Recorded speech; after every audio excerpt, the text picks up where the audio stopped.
evening. Welcome to AIRPlay, a weekly theater program that is sure to delight the imagination and incite your expectations of the world around you.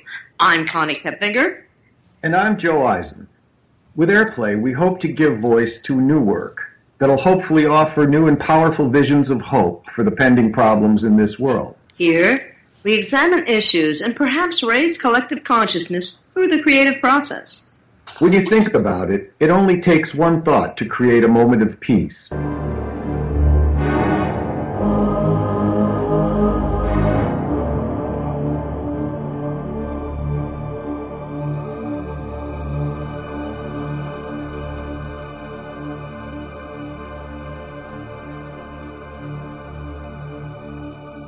I'm Connie Kepfinger, and I welcome you to today's show, Grim Reaper by Dean Bevan.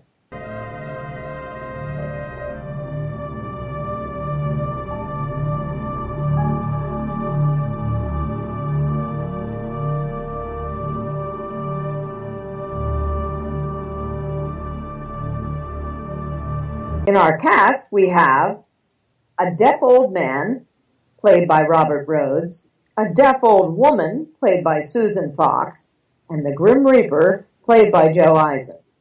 And our stage directions will be read by our producer, Rachel Love. So without further ado, we bring you Grim Reaper.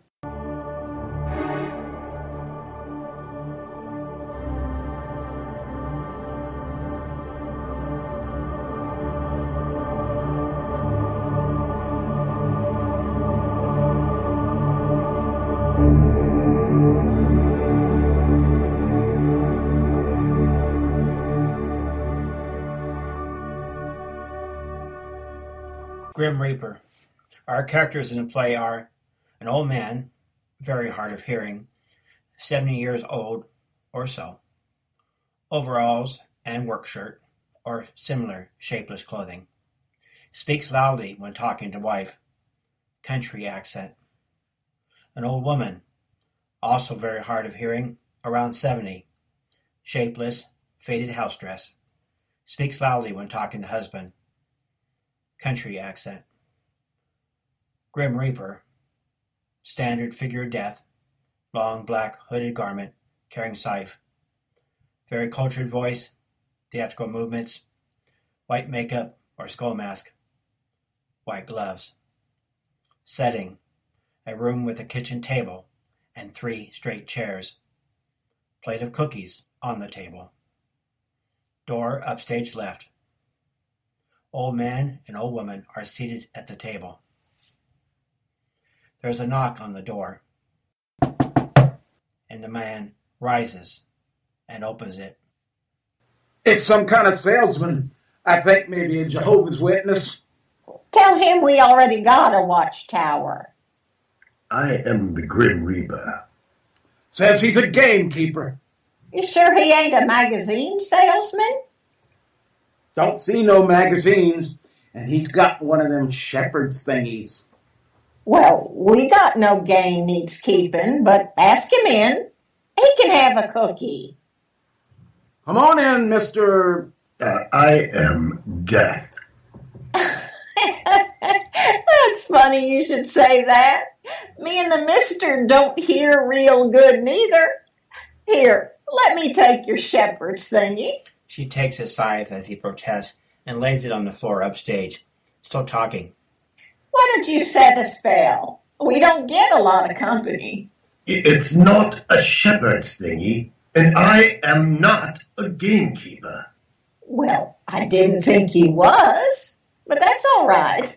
Here, have an oatmeal cookie. And I don't want an oatmeal cookie. Goes to scythe, picks it up. Here, you think this is a shepherd's crook? Take a look at the edge on this. Peers at it, runs finger along edge.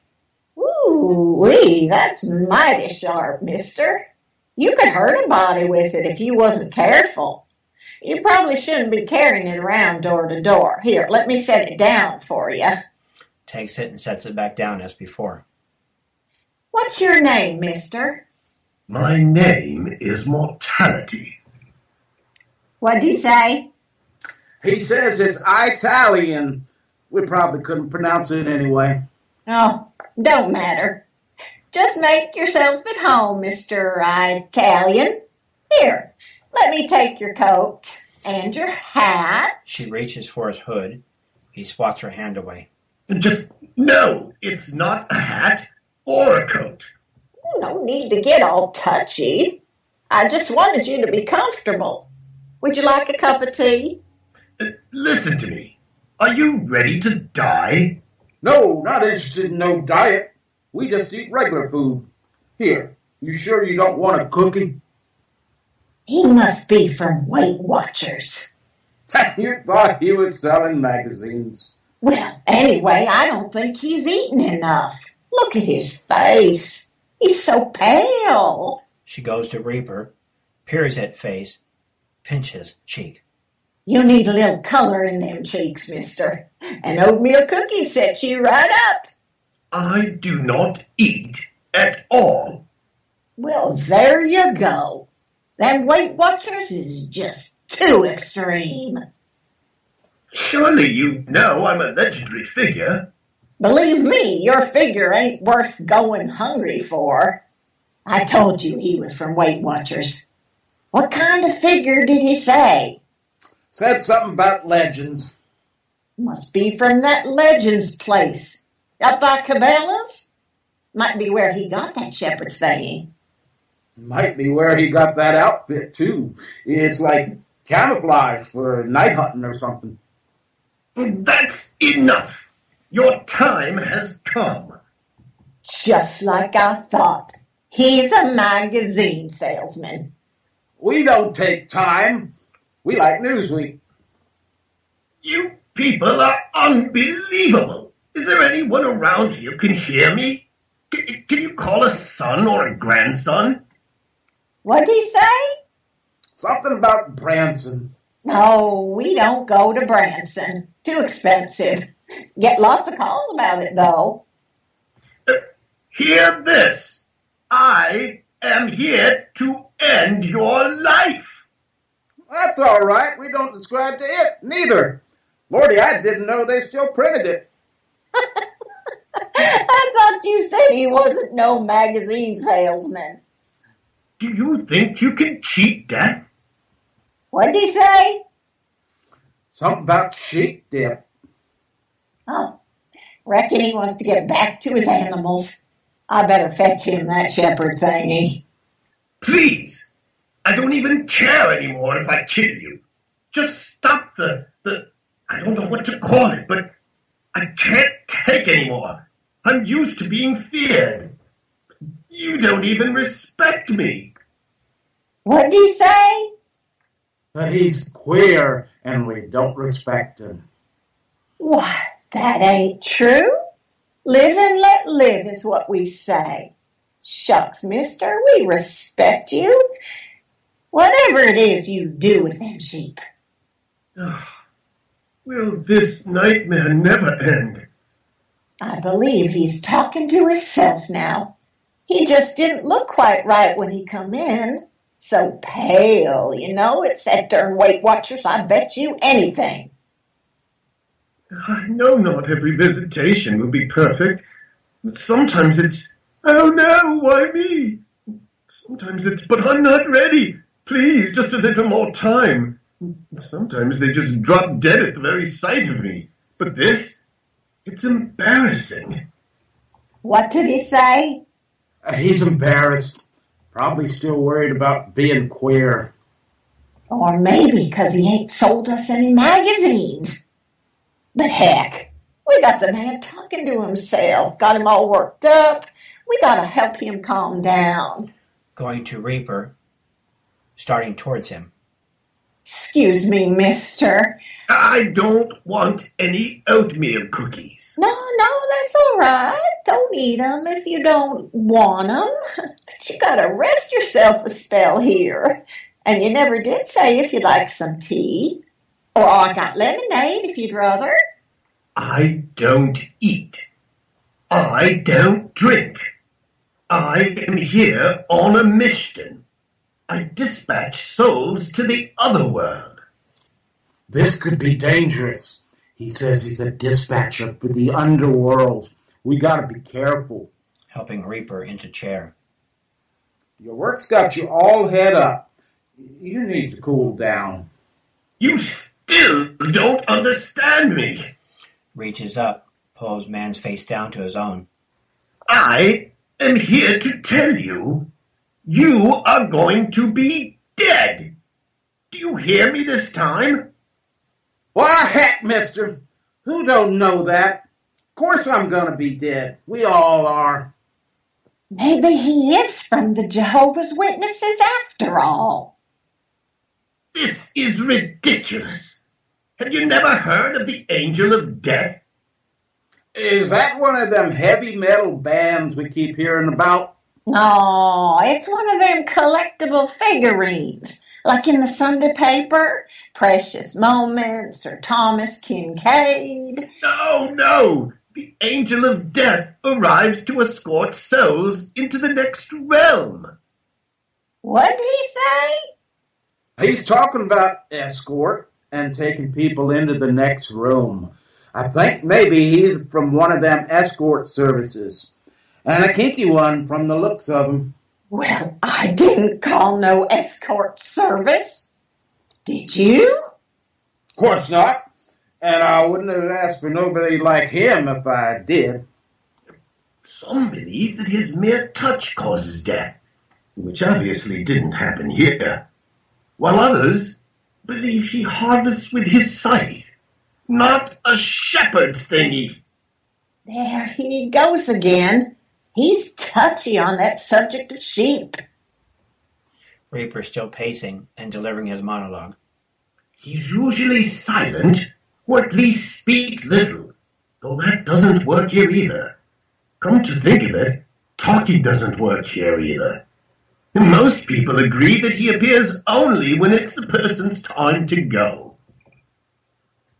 What'd he say? Said it appears it's time to go. Guess he's given up on us. Well, mister, it's been right nice having you visit with us for a spell. Hope you're feeling a little better. Thank you. Yes, I'm quite calm now. I give up. I'll be leaving you now. I wish you a long life. And as you seem determined to continue living, may I suggest you both see an audiologist? What'd he say? Something about Audi something. Ain't that one of them foreign cars? I think so. You suppose he's been a car salesman all along? Well, if he is, he sure don't know how to close a deal. Thanks for stopping by, mister. Never did get your name. And good luck with whatever it is you do. The old man extends his hand for a handshake, which Reaper takes a moment later. Man, that's a cold hand. You sure you ain't gonna have a hot cup of tea? Thank you. No. The woman brings the scythe. And here's your shepherd. Don't say it. I'll let myself out, thank you. You've been unforgettable hosts. The Grim Reaper exits. The old man and woman watch his departure. The old man scratches his head. Kind of a nice man, but he sure wasn't much of a magazine salesman. Yeah? Don't it just kill you? The way some people never can get to the point. Lights fade to black. The end.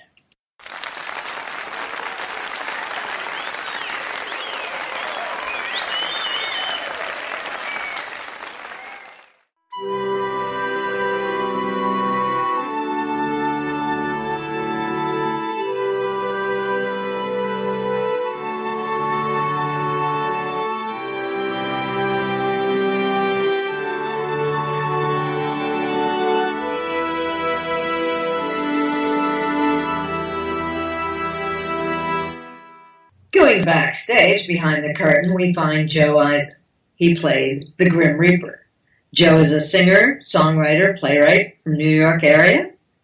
As well as being the host of AIRPlay, he is currently working on a script and music for 3 shows with his writing partner, me, Connie Kepfinger, as well as just having signed for BMI Music for his songs, which will be heard on various network television shows.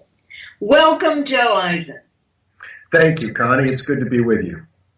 Thank you. It's always good to be with you. Tell us about how this all got started for you. I know it's been a long path and a very rewarding one, but tell us about how you got started on the stage. I got started on the stage because of a neighbor who was a musician and a photographer by trade, and who introduced me to my first guitar when I was 5 years old. And he condemned me to a life of searching and songwriting and theater and all the other wonderful aspects of the arts. Yeah, did you see, actually, they're finding research that people are like born artists. I mean, we're just like, we are condemned. This is it, the curse, you know? There is no choice. There's no choice. There's no once choice. the light goes on, it's on, and you have to follow it. People say get bit by the bug, and it's like a continuous flu, you know? Right. Lifelong flu. Tell me about your best moment on stage, Joe. What if you think back of all the different things that you played, where you played, who you played for, what was the best moment? I think perhaps the best moment was at Lincoln Center in New York at Avery Fisher Hall, performing for the International Garment Workers Union in their struggle against the J.P. Stevens Corporation. They had decided to hold a concert and make awareness to the general public about the ways in which the people who worked in those factories were being treated. And I had the honor of working with 2 or 3 other musicians at that concert. And one of the people who was there was Martin Luther King Sr. And we sat backstage and talked a good bit about the state of civil rights and what was happening in the country. And as I was doing some rehearsing backstage, I started playing a song that was an old spiritual tune called This Train. And the Reverend King looked at me and said, "I got a verse for you that I'll bet you don't know." And I said, "Please tell me." And so he started singing it, and a few of the other people joined in. Coretta Scott was there also at that time, and there were probably about 15 or 20 people backstage, and we all started singing, and it was a wonderful, rich moment. Stayed with me to this day. Cool. Very cool. So, you're working with me now. Tell me a little bit about your work now. Well, I have this set of chains that I keep by me, and and every once in a while you set me free to have lunch or dinner, and then force me to go back to work immediately. But it's been a wonderfully rich and rewarding experience, the work that we've done together over the past 3 years. Never expected that we would go the places that we've gone in terms of branching out and opening up this spectrum of theater. I think we are creating something very, very new and very interesting. And we'll hope that the public gets a chance to experience this too. As you said earlier, I think in your conversations with Robert, we are exploring the idea of consciousness in theater. And in so many different aspects of that prism, we've taken a bunch of different roads to explore that. And it's always a challenge because every road leads you someplace new. And you can never get bored working in that vein. Absolutely. Well, Joe, it's a pleasure working with you all the time, and I'm glad to have you on that road so that we can boldly go where no playwrights have gone before. We won't give too much away, but we have 3 big ones coming out: Singularity, Schoolhouse, and The Eve of Beltane. Yes, we do. Well, thank you, Joe, and thanks for being on AIRPlay today. Pleasure being here. Always happy to be that very grim reaper.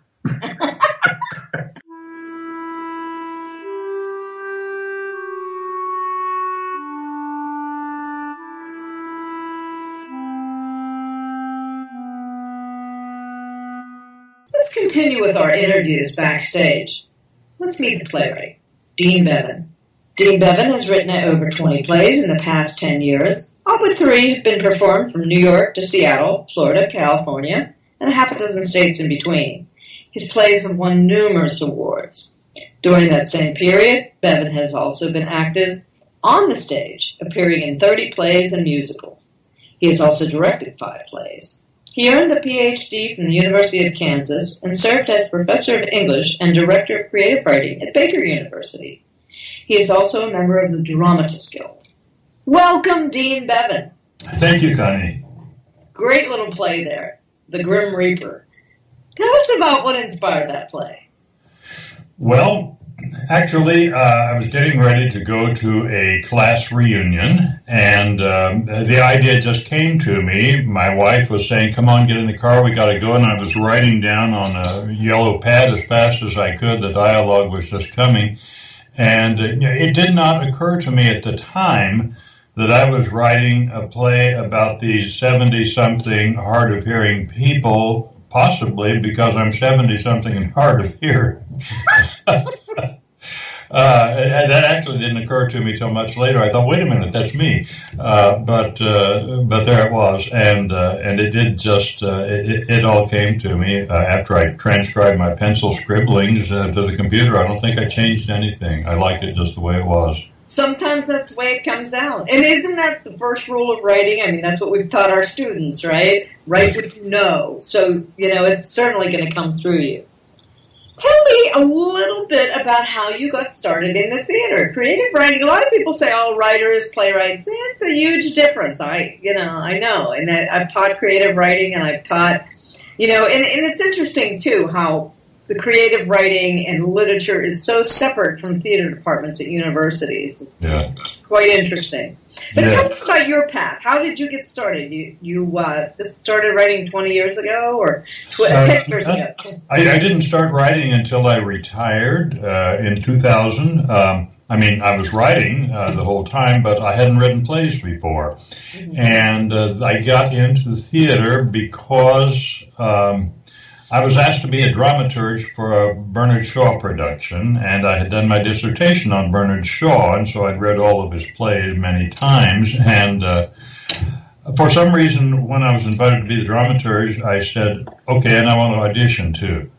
And I did, and I got a choice part. I was hoping for some little bitty thing, and instead I got this wonderful part in Shaw's You Never Can Tell. I played the waiter. And after that, I was invited down to our community theater, and I've done a lot of stuff there ever since, and in another little indie group in town, Emu Theater, and at other theaters nearby. So I just got real busy all of a sudden. Well, let me tell you, as a Shaw fanatic, I think GBS would be very proud of this play. Tongue-in-cheek, The Grim Reaper. Honest to God, he would love it. He would love it. Tell me a little bit about your best moment in the theater. Like, what kind of, whether you were directing or on stage, what was one of the memories that stick out for you? Well, my best moment as a playwright was seeing one of my one-act plays performed in New York at the Algonquin Theater. It's my best one act. It runs about a half hour, and they did such a good job of it. It was an equity cast, and I thought, wow, I never thought this would happen, and it was a wonderful experience. Best moments on stage as an actor, I would say, would have to be playing Norman Thayer in On Golden Pond and playing Vladimir in Waiting for Godot. All 770 lines. I hope I never have to do anything like that again. But it was. Oh my God, though, isn't Godot the best play ever written? I just think it, because it's interesting how so many colleges. Where did you do Godot? We did that. This was our little indie group here in town, Emu Theater, and the director thought we should do a free performance of Waiting for Godot, and we did it outdoors on the campus of Haskell Indian Nations University. at the edge of Lawrence here. And we had some wonderful flats with scenery painted on them, and people sitting on blankets and in lawn chairs and eating fried chicken, and it was a great experience. Excellent. Yeah, I love Godot. I taught it every semester for 10 years. Oh, yeah. Tell me what you're working on now. At the moment, I'm working on a full-length play that I've tentatively titled Straight Talk, and it's about a homophobic father trying to deal with his son's coming out. And the challenges I'm having with this are that it keeps veering off into comedy, and I don't want to suppress that. It has its comic aspects. On the other hand, there is a serious conflict here, and we got to resolve it somehow. And the father needs to get educated, and so that's what I'm working on now. Maybe that Godot influence stayed with you, as he titled it a tragic comedy, right? Yeah. Some things that just aren't funny, and whether we're stuck in limbo or we're stuck in life, sometimes we just need to get unstuck. And I think that's one of the things that the theater can help us do, to think through things. So I wish you much luck with Straight Talk. Sounds like a great endeavor. And thanks for being on AIRPlay. Thank you so much for doing my play. You've done a great job. I love it. Oh, thanks very much. See you now. Thanks, okay. Dean Bevan.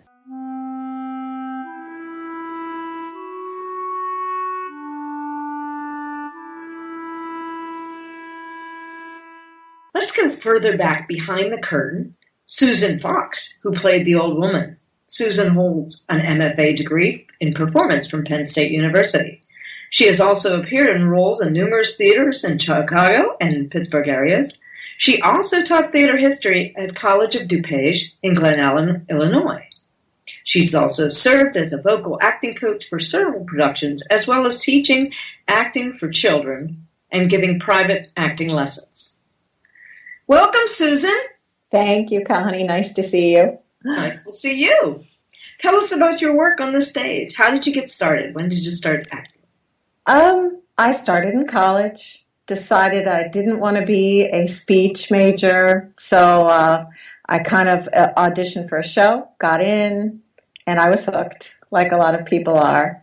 I was fortunate enough to do a number of classical plays in college, a lot of Ibsen, Chekhov, some Shakespeare, and I was really hooked because I also liked the writing, the English behind, or the scripts behind the play. What was your first Ibsen play? What was your first? I did Hedda Gabler. Which play? Did you play Hedda? I played Hedda, yeah. Yeah, that was great. So I enjoy it. I got to play Ophelia in Hamlet. Nice.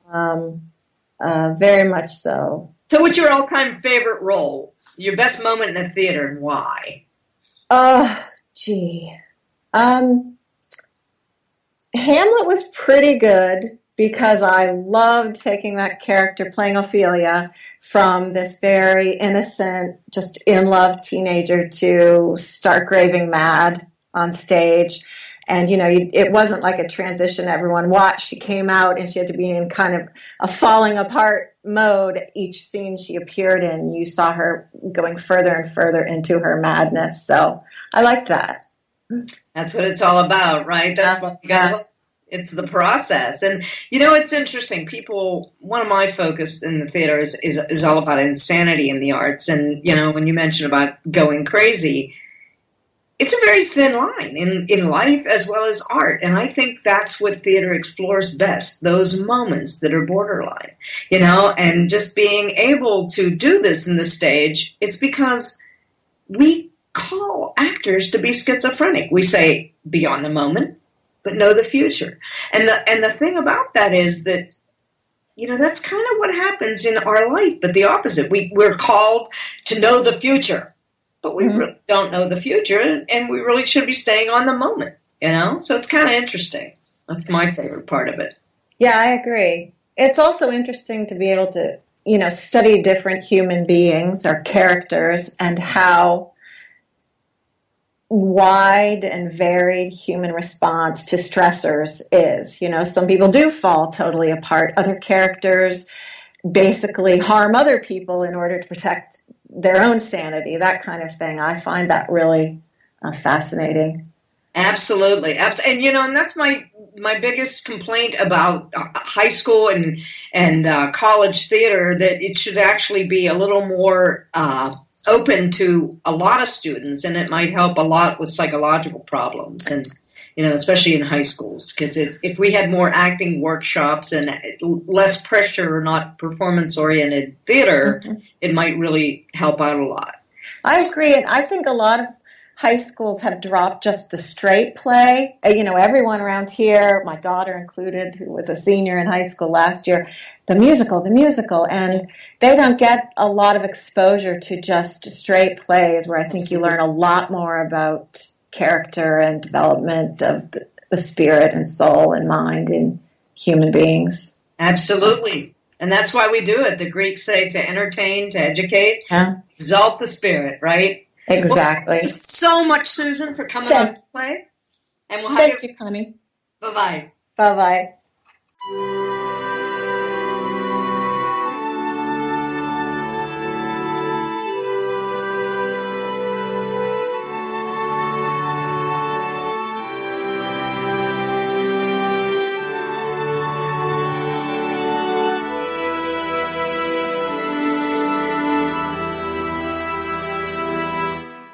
Robert Rhodes, who played the old man, once an astrophysicist, once a satellite network engineer.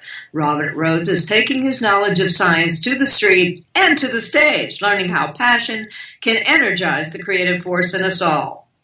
Most of the time, Robert is a science advisor for science fiction plays.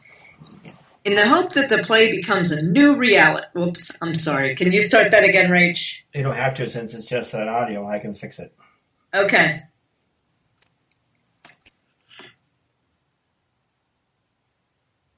Ready? Yeah, I didn't stop. Keep going. Oh, okay. Most of the time, Robert is a science advisor for science fiction plays, in the hope that I need to change the text on here.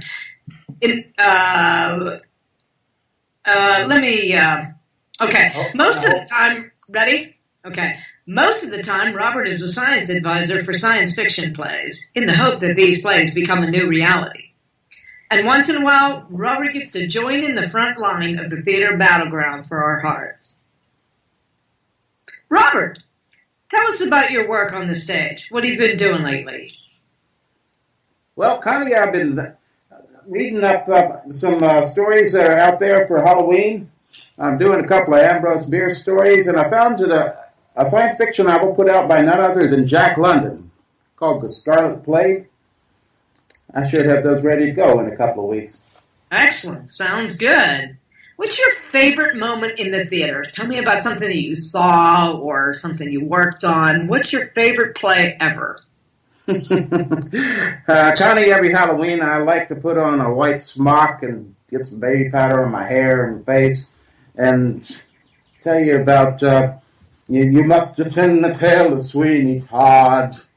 He's one of my favorite guys.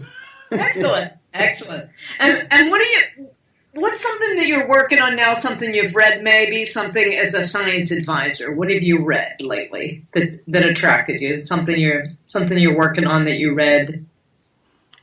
Well, there's a book put out by the New York University called "The Flight from Science and Reason." And it's a whole series of editorials about what has been happening in this country as people run away from rational thought and the thought that science might give us some insight into how we want to deal with the world. It's my objective in being in the theater to bring real science to the stage so that people walk away knowing that they've learned something about the world and each other, and they begin to care again. Excellent. You've worked on a couple plays with Joe Eisen and myself, and we focus on consciousness and understanding consciousness studies.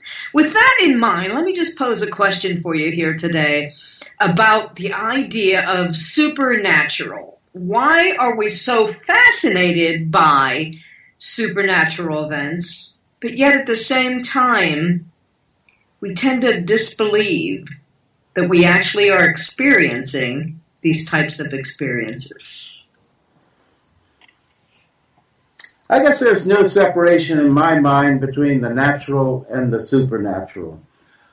I firmly believe that the universe does have a purpose, and it perhaps created us to help it understand what that purpose is. And I think that's our role, to give back to the universe meaning.